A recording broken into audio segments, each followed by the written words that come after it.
আমরা এবার মৃন্ময়ী মন্দিরের সামনে চলে এসেছি। জানা যায় মল্লরাজ জগৎমল্ল 997 খ্রিস্টাব্দে দৈবাদেশ পেয়ে এই মন্দিরটি স্থাপন করেন। এর মূর্তিটি গঙ্গামাটির তৈরি। দুর্গোৎসবের সময় 15 দিন ধরে পটে পুজো হয়। মল্লরাজাদের সময় থেকে এখনো অবধি এই মায়ের পুজো হয় তোপধ্বনি করে। মহাষষ্ঠীর সন্ধি পুজোর সময় তোপধ্বনি দেখতে প্রচুর লোক ও পর্যটকের সমাগম হয়। রামকৃষ্ণদেব স্বয়ং এখানে এসেছিলেন। আর এই মন্দিরের পেছনেই রয়েছে রাজবাড়ির ধ্বংসাবশেষ।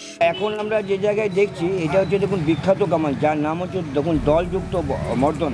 অপভ্রংশ হচ্ছে দলমদল। অ্যাকচুয়ালি দল কথার অর্থ হলো শত্রু, আর মর্দন কথার অর্থ হলো নিধন। শত্রুকে নিধন করেছিল কামানের সাহায্যে। 1742 যখন বিষ্ণুপুরকে কয়েক হাজার বর্গী নিয়ে বিষ্ণুপুরকে আক্রমণ করেছিল, সে সময় আমাদের বিষ্ণুপুরের রাজা এবং প্রজাবাসীরা কিছুতেই বিষ্ণুপুরকে রক্ষা করতে পারছিল না। তখন বিষ্ণুপুরের রাজারা হে প্রভু কৃষ্ণ বলে ডেকেছিল। কৃষ্ণ মানুষের রূপ নিয়ে কামান ব্যবহার করেছিল, যেটা কিন্তু কথিত আছে, যেটা কিন্তু আমরা ইতিহাস থেকে পাই। এই কামানের গর্জনের শব্দে বর্গীয়ার সব বর্ধমানের দিকে পালিয়েছিল। বিষ্ণুপুরে এলে কী পায়? দলমদল কামান। আবার মুর্শিদাবাদ গেলে একটা কামান পায়, যার নাম হচ্ছে জাহান কোষা। এই দুটো কামান কিন্তু একজন শিল্পী বানিয়েছিল, তার নাম হচ্ছে জনার্দন কর্মকার। পুরোটাই দেখুন রড আয়রন। কামানটা তখন থেকে এরকমই অবস্থা যে কোনো মোর্চে বা জং লাগেনি। যে কামানটি দেখছেন এই কামানটি কিন্তু কোনো রেঞ্জ কামান নয়। তখনকার দিনে যত কামান ছিল একটাও কিন্তু রেঞ্জ কামান ছিল না। তখনকার সময় যে কামান ছিল এটা হচ্ছে গাদা বা গর্জন কামান।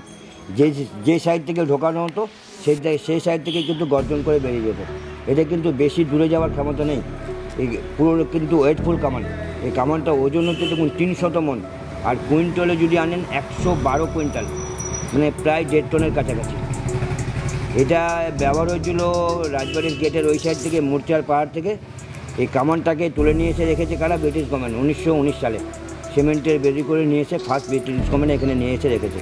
কামানটা এখানে পড়ে আছে 101 বছর। কামানের কাছে গেলে বুঝতে পারবেন 63টা রিং এবং বালা পেটাই করে কামানটা তৈরি করা আছে।